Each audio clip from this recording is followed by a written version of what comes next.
आज मैं आप लोगों के लिए एक बहुत ही अच्छी कहानी लेकर आई हूँ।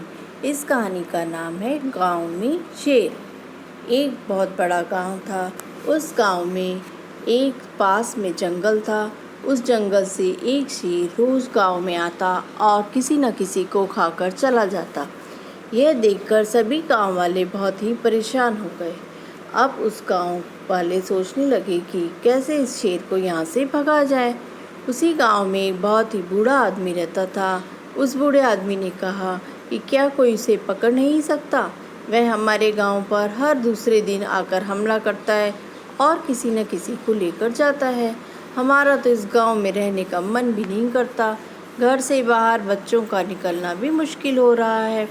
खेत पर जाना भी बहुत मुश्किल है और वहाँ जाना भी डरावना साबित होता है। कहीं शेर का हमला ना हो जाए, ऐसे डर से पूरा गांव परेशान था। वो कहते हैं ना कि जहाँ बड़े बड़े आदमी काम नहीं आते, वहाँ छोटा सा आदमी भी काम आ जाता है। उसी गांव में एक दिन मंद बुद्धि आदमी गुजर रहा था। मंद बुद्धि मतलब जिसमें कम बुद्धि हो। उसने देखा कि कोई भी आदमी इस गांव में नज़र नहीं आ रहा। ऐसे कैसा हो सकता है? लेकिन शायद सभी लोग सो रहे होंगे, इसलिए अभी बाहर नहीं आ रहे।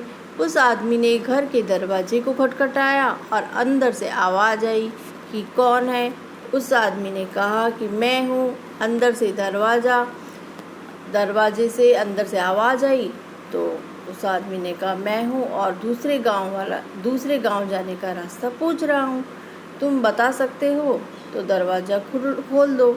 अंदर से आदमी आया। उसने कहा कि यहाँ से भाग जाओ, नहीं तो शेर आ जाएगा और तुम्हें पकड़ लेगा। उस आदमी ने कहा मैंने पहले कभी शेर देखा ही नहीं, वह दिखता कैसा है? उस आदमी ने कहा कि अरे वो छोड़ो, तुम कहीं जाकर छिप जाओ, नहीं तो मारे जाओगे। वो आदमी नहीं माना और आगे की ओर चल पड़ा। कुछ दूरी पर ही गया था कि सामने एक बड़ा सा शेर खड़ा था। उसे देखकर वह डरा नहीं और उसने उसे देखा। उस आदमी ने कहा कि अच्छा ये शेर है, मैं तो कुछ और ही समझ रहा था। अरे ये तो हाथी से भी बहुत छोटा है। हाथी पर तो मैंने बहुत बार सवारी की है, आज इसकी बारी है। शेर ने उस पर हमला किया तो वह बच गया। इस बार उसने एक बड़ा सा पत्थर लिया और कहा कि अगर तुम मुझे नहीं बैठने दोगे तो मैं तुम्हें मार दूंगा। इस बार वह हमले के लिए तैयार था। जैसे ही शेर उस पर कूदा, उसने शेर के सर पर जोर से पत्थर का वार किया। शेर वहीं मर गया। उस आदमी ने कहा कि मैंने कहा था ना, अगर नहीं बैठने दोगे तो मार दूंगा। शेर जब मर गया तो सभी लोग उसके पास आए और उसके इस काम के लिए उसे धन्यवाद दिया। वह आदमी आगे बढ़ गया। तो बच्चों, हमें क्या शिक्षा मिलती है कि मुसीबत अक्सर छोटी होती है, लेकिन हम उसे बड़ा मानते हैं और कभी भी उससे पीछा नहीं छुड़ा पाते। इसलिए मुसीबत को हमेशा छोटी ही माने, तभी हम जीत सकते हैं।